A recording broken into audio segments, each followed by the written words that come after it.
इस वीडियो में हम मूल्यांकन पद्धति में नवाचार पर चर्चा करेंगे, जिसमें शिक्षा प्रणाली में सुधार, कौशल का आकलन और प्रगतिशील शिक्षण पद्धतियों का एकीकरण शामिल है। हमारा पहला खंड बुनियादी ढांचे और आवश्यकता पर केंद्रित है, जिसमें पारंपरिक मूल्यांकन की सीमाओं और शैक्षणिक सुधारों की तात्कालिक जरूरत पर प्रकाश डाला गया है। मूल्यांकन में नवाचार की आवश्यकता आधुनिक कौशल की मांग और पारंपरिक प्रणालियों की सीमाओं के कारण है। हमें व्यावहारिक क्षमताओं और वास्तविक जीवन के अनुप्रयोग का परीक्षण करना चाहिए। पारंपरिक मूल्यांकन रटने पर केंद्रित है, जबकि आधुनिक मूल्यांकन ज्ञान के अनुप्रयोग, सतत प्रगति की निगरानी और सहकर्मी सहयोग और संवाद के आकलन पर जोर देता है। राष्ट्रीय शिक्षा नीति 2020 मूल्यांकन सुधारों का आधार है। यह योग्यता आधारित आकलन, समग्र प्रगति कार्ड, डिजिटल तकनीकों के उपयोग और अंतःविषय मूल्यांकन में लचीलेपन की वकालत करती है। 360 डिग्री समग्र मूल्यांकन मॉडल छात्र के संज्ञानात्मक, सामाजिक, भावनात्मक और शारीरिक पहलुओं का आकलन करता है। इसमें स्व मूल्यांकन, सहकर्मी मूल्यांकन और शिक्षक का फीडबैक शामिल है। हमारा दूसरा खंड आधुनिक मूल्यांकन पद्धतियों पर केंद्रित है, जिसमें छात्र केंद्रित मूल्यांकन और नवीन प्रणालियां शामिल हैं। रचनात्मक मूल्यांकन का उद्देश्य ग्रेड देना नहीं है, बल्कि सीखने की प्रक्रिया को निर्देशित करना और सुधार का अवसर देना है। गतिशील उपकरण शिक्षकों को छात्रों की प्रगति समझने में मदद करते हैं।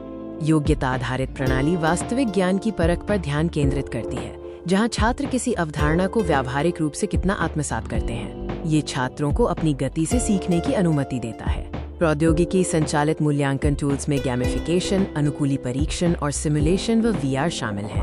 ये सीखने के अनुभव को मनोरंजक बनाते हैं और व्यावहारिक कौशल का प्रभावी मूल्यांकन करते हैं। आर्टिफिशियल इंटेलिजेंस वस्तुनिष्ठ और निबंधात्मक दोनों तरह के उत्तरों का त्वरित और निष्पक्ष मूल्यांकन कर सकता है। यह शिक्षकों के समय की बचत करता है और त्रुटिहीन परिणाम सुनिश्चित करता है। व्यावहारिक मूल्यांकन की अन्य विधियों में पोर्टफोलियो, ओपन बुक परीक्षा और परियोजना आधारित मूल्यांकन PBL शामिल हैं, जो वास्तविक दुनिया के कौशल का विकास करते हैं। सहकर्मी और स्व मूल्यांकन आत्मचिंतन, सहयोगात्मक फीडबैक और सहानुभूति व जिम्मेदारी को बढ़ावा देता है। शिक्षक इसमें एक मार्गदर्शक की भूमिका निभाता है। हमारा तीसरा खंड डेटा, रुझान और तुलनात्मक विश्लेषण पर केंद्रित है, जिसमें मूल्यांकन प्रणालियों की दक्षता का सांख्यिकी और व्यावहारिक विश्लेषण शामिल है। यह तालिका विभिन्न मूल्यांकन पद्धतियों की तुलना करती है। पारंपरिक परीक्षा स्मृति को परखती है, जबकि आधुनिक तरीके जैसे कि पोर्टफोलियो और PBL उच्च कार्यक्षमता स्तर प्रदान करते हैं और तनाव कम करते हैं। नवीन मूल्यांकन में व्यावहारिक परियोजनाओं और रचनात्मक सतत मूल्यांकन को सबसे अधिक महत्व दिया गया है। कुल मूल्यांकन का 70% इन्हीं दो खंडों को आवंटित किया गया है।